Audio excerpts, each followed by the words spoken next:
Angliyaga 6 oylik mavsum ishga qancha xarajat ketadi? Hozir buni ko'rib chiqamiz. Ko'pchilik aytadi $1000 bilan yo $1200 bilan Angliyaga boraman. Ko'pchilik aytadi $5000 Angliyaga bora olmaysan deydi. Hozir o'zim 2-yilga boraman. May oyiga o'zim ketaman Angliyaga. Men qancha xarajat qilib ketaman? Hozir buni aniq hisob-kitoblar bilan chiqarib ko'ramiz.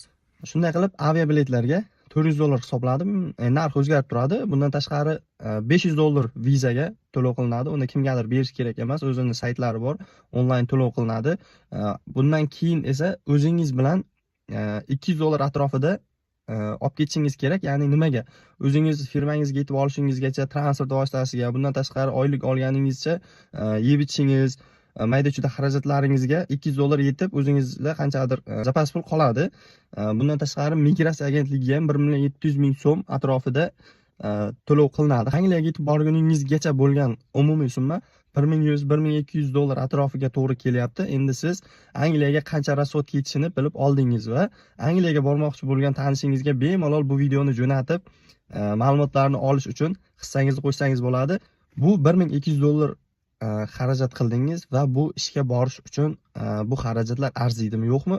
Buni kommentariyada o'z izohlaringizni yozib qoldirsangiz bo'ladi.